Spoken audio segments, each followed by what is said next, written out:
क्या ये टॉवल सच में इस ब्रिक को डिस्ट्रॉय कर सकता है? सबके पास टॉवल होता है, लेकिन क्या आपको पता है ये एक सुपरसोनिक वेपन बन सकता है? मेरा प्लान सिंपल था, पहले टॉवल व्हिप बनाना, फिर सही से चलाना सीखना और एक्यूरेट होकर इनसेन टारगेट्स डिस्ट्रॉय करना, और सबसे इंटरेस्टिंग इस टॉवल से सोनिक बूम क्रिएट करना, और आखिरी में मैं इससे एक ईंट तोड़ने वाला हूँ। बचपन में आपने ये जरूर किया होगा, हैंकी व्हिप। इतना सा रुमाल अगर सही से फ्लिक किया जाए तो इट कैन रियली हर्ट। ये सॉफ्ट एंड हार्मलेस हैंकी एक झटके में पावरफुल वेपन बन जाता है। अब सोचो इस कपड़े को अगर 4 गुना ज्यादा बड़ा कर दे तो ये टॉवल 1500 किलोमीटर पर घंटे की स्पीड से जा सकता है, जो साउंड की स्पीड से तेज है। पर इसकी रियल पावर अनलॉक करने के लिए इसका शेप कुछ ऐसा होना चाहिए जिससे डेडली इम्पैक्ट देगा। पर टॉवल व्हिप बनाना रुमाल व्हिप से बिल्कुल अलग था। अकॉर्डिंग टू ट्यूटोरियल, इसके एक कॉर्नर से इसे कुछ ऐसे रोल करना होता है, और ये टॉवल व्हिप का वो पार्ट है जिससे आगे चीजें डिस्ट्रॉय होगी, इसलिए इसे टाइटली रोल करना है। पूरा रोल करने के बाद इसमें आपको एक नोट बांधना है, जिसके बाद ये कुछ ऐसा लगेगा। इसे टॉवल सॉर्ड या रेड टेल भी बोलते हैं। मुझे लगा टॉवल व्हिप चलाना रुमाल व्हिप जैसा ही होगा, पर मैं गलत था। टॉवल व्हिप ट्राई करते ही मेरा रिएक्शन कुछ ऐसा था, मजा नहीं आ रहा यार, कुछ तो गड़बड़ है। फिर सोचा तो समझ आया कि ये एक गलती के कारण पावर नहीं मिल रही थी, जो आगे ट्यूटोरियल में क्लियरली दिखाया है, जिसे करेक्ट करके इसकी पावर दिखी। बल्ब जैसे छोटे टारगेट्स डिस्ट्रॉय करने से पहले प्रिसीजन प्रैक्टिस बहुत इंपॉर्टेंट थी। पहले टॉवल गीला किया ताकि ये बोर्ड पर निशाना दिखे, पर ये पहले कुछ ज्यादा ही गीला हो गया, जिसे करेक्ट करके फिर शुरू किया। इनिशियली 3 में से सिर्फ एक ही निशाना बुलसाई पर लगा। I tried over my head from the side. सारे एक्सपेरिमेंट्स और प्रैक्टिस करके मेरा एम एक्यूरेट हुआ।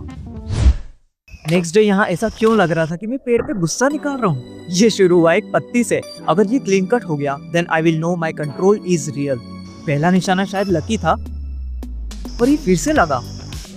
दूसरी पत्ती पर क्लीन कट करते ही कंफर्म हुआ that my control was real. एक पत्ती इतनी सेटिस्फाइंग थी तो ये पेड़ पर चालू हो गया। वो गुस्सा नहीं, मजा आ रहा था। मजा नहीं आ रहा है। और अब मैं तैयार था इनसेन टारगेट्स डिस्ट्रॉय करने के लिए। पहले soft targets, then medium targets, और फिर hardest targets including this brick. सबसे पहले सॉफ्ट टारगेट्स, जिसमें एक ने तो स्नोफॉल शुरू कर दी, पर मैंने बलून से शुरू किया, और अभी तक की सारी प्रैक्टिस ये एक ही बार में। चलो ये तो फूट गया, लेकिन बनाना एक बार में नहीं होने वाला था। ऊपर से ये स्टैंड जो इम्पैक्ट कम कर रहा था, पर दूसरी बार में ही ये हिट करते ही ब्रेक हुआ, और साथ में ये स्टैंड भी गिरा। अब बनाना के बाद ये थर्मोकोल, जो सॉफ्ट कैटेगरी का सबसे सेटिस्फाइंग टारगेट। पहले 2 अटेम्प्ट्स में फिर से गलती की, जिसे फिक्स करते ही एक पावरफुल शॉट लगा। ये थी वो स्नोफॉल।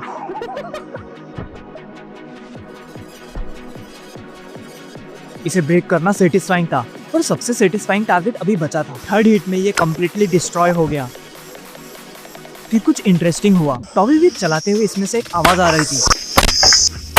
मुझे लगा ये सोनिक बूम की आवाज है, पर टारगेट मिस होने पर ये आवाज नहीं आ रही थी, जिसका मतलब ये तेज आवाज थर्मोकॉल के कारण आ रही थी, ना कि सोनिक बूम।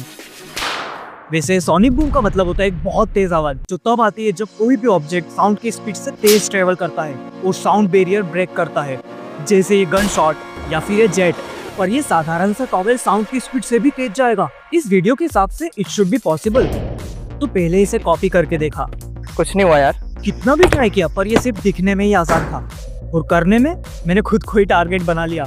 ये टॉवल के रिटर्न फोर्स से मेरी रिस्ट भी दुखने लगी थी। इट्स सो टायरिंग थिंग यार। बट समहाउ दिस हैपेंड, जो असल में लक था, क्योंकि उसके बाद बहुत ट्राई करने पर भी सोनिक बूम क्रैक नहीं हो पाया। सोनिक बूम आ चुका एक बार, बट हर बार कैसे कर पाऊंगा मैं? I want to learn the technique. अब ये सीखना मेरे लिए जरूरी था, पर उससे पहले इस टॉवल व्हिप का रियल टेस्ट।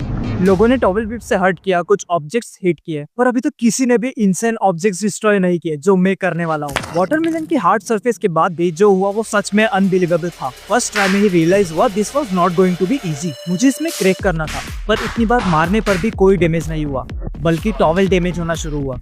मुझे पता लगाना था कौन सा टॉवल सबसे पावरफुल है। इसकी ग्रिप बेटर थी, और कुछ ही हिट्स के बाद इसमें डैमेज आया, जो कि डेफिनेटली बहुत पावरफुल था, पर मुझे तो इसे क्रैक करना था। तीसरा टॉवल ट्राई करते ही इसमें इनसेन कट्स लगना शुरू हुए।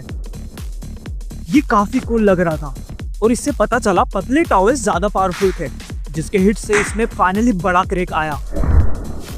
ये नॉर्मल टॉवल सच में एक पावरफुल वेपन की तरह इसे डिस्ट्रॉय कर रहा था, जो कि अनबिलीवेबल था। ये तरबूज अब कुछ ऐसा दिखने लगा। We can still eat this. अब ये है एक balloon, moments before I hit it. Air balloon तो फर्स्ट टाइम में ही फूट गया था, लेकिन ये 10x हार्डर होने वाला है। इतनी मार खा के भी ये बलून को कुछ नहीं हुआ, बल्कि इसने डांस शुरू कर दिया।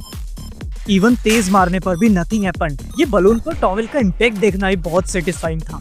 इसे फोड़ने से ज्यादा मुश्किल था ये स्टैंड संभालना, जिसे गिरने से बचाना बड़ा स्ट्रगल था। फिर बलून को यहाँ रखा। इतनी परेशानी और स्ट्रगल के बाद फाइनली दिस हैपेंड, जो प्रोबेबली इस वीडियो का सबसे सेटिस्फाइंग पार्ट होगा। अब अगर तुमको भी ये टॉवेल वेपन की तरह चलाना है तो ये गलती बिल्कुल मत करना। इस टॉवेल व्हिप को बाहर स्विंग नहीं करना है, बल्कि टारगेट देखकर उसे स्ट्रेट हिट करना है। हाथ को सीधा रखने से वो पावरफुल स्नैप नहीं आएगा और इसीलिए व्हिप मारते ही इसे पुल बैक करना है फॉर मैक्सिमम इम्पैक्ट। और अब बारी थी इम्पॉसिबल टारगेट्स की। अभी तक तो टॉवेल सर्वाइव कर गया, पर एंड में मुझे अपग्रेड करना पड़ा। हार्ड कैटेगरी का पहला टारगेट ये बल्ब फॉर मैक्सिमम पावर। इसमें वाटर ऐड किया और ग्लास उड़ के लगे ना, इसलिए मैंने ये मास्क लगाया। मेरे पास सिर्फ एक बल्ब था और ये स्टैंड से कुछ याद आया तो गिर के फूट सकता था। ये बल्ब शायद स्ट्रॉन्ग था, इसलिए इम्पैक्ट भी झेल गया। पर नेक्स्ट अटेम्प्ट में मुझसे एक गलती हुई और ये गिर गया। पर गिरने के बाद भी इसमें कुछ नहीं हुआ। फिर से अगर स्टैंड पे मारता तो ये इस बार गिर के फूट सकता था। पर फिर एक बार सही डिस्टेंस कैलकुलेट की और प्रॉपर स्नैप के साथ इसका भी काम तमाम। और अब ये कुल्लड़। पर इससे पहले एक अधूरा काम निपटाते हैं। इस टॉवेल से साउंड बैरियर तोड़ना। सोनिक बूम क्रैक करने के लिए पावर नहीं, टेक्निक चाहिए। नहीं, कुछ तो गड़बड़ है। और बहुत बार ट्राई करने के बाद कुछ समझ आया जो आगे सब बदलने वाला था। 2 दिन से मैं हाथ को ऐसे पुल करने की गलती कर रहा था, पर सही टेक्निक में हाथ को कुछ ऐसे पुल करना था जिसमें बेटर मोशन और पावर मिलती है। फिर क्या, ये मिस्टेक करेक्ट करते ही एक नॉर्मल टॉवेल से साउंड बैरियर ब्रेक किया। गाइस इट्स क्रेजी यार, कितना तेज आवाज आ रहा है, वो भी अब हर बार। स्पीड इतनी ज्यादा थी कि टॉवेल के टुकड़े होने लगे। But this was super loud and I was happy. पर अभी टॉवेल व्हिप का फुल पोटेंशियल अनलॉक करना बाकी था। टॉवेल व्हिप वर्सेस अ कुल्लड़। इस बार मुझे क्लीन शॉट लगाना था विदाउट हिटिंग द स्टैंड। मैं अब इसमें एक्यूरेट और पावरफुल शॉट लगा पा रहा था। मेरे को उम्मीद कम थी, पर कुछ क्रेजी होने वाला था। टॉवेल की स्पीड इतनी तेज थी कि स्लो मोशन में भी ये फास्ट था। और यही होता है जब आप किसी भी टास्क को पूरे बिलीफ के साथ करते हो।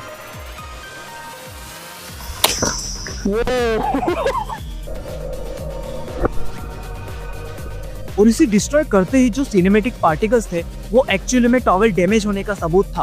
अब क्या ये इसका बेस्ट पोटेंशियल है या ये ईंट को भी तोड़ पाएगा? I am not sure about this. अगर ये थोड़ा भी तोड़ पाया तो मैं इसकी पावर को मान जाऊंगा। इसके इम्पैक्ट से टॉवेल और भी फट रहा था। अगली बार मारते ही ये थोड़ा ज्यादा ब्रेक हुआ और मुझे लगा इट्स वर्किंग गाइस। इसे आसान समझना मेरी सबसे बड़ी गलती थी, क्योंकि अब स्ट्रगल चालू होता है। इसके पावरफुल इम्पैक्ट से ये जुगाड़ू स्टैंड भी फेल हुआ। फिर इसे जिप टाई से बांधा, जिसने फिलहाल काम किया। पूरी ताकत से मारने पर भी इसमें कुछ खास डैमेज नहीं हुआ, क्योंकि दूसरी साइड एक सॉफ्ट टॉवेल था जो खुद ही डैमेज ले रहा था। इट्स नॉट हैपनिंग, इतना इम्पैक्ट नहीं है। ये टॉवेल व्हिप अब सर्वाइव नहीं करती, इसलिए चेन से इसे अपग्रेड किया और 2 ही शॉट्स मारे और ये चेन भी निकल गई। अब मेरे को बिल्कुल अच्छा नहीं लग रहा था, पर इस टॉवेल व्हिप का फुल पोटेंशियल देखना अभी बाकी था। अब या तो चेन टूटेगी या फिर ये ईंट।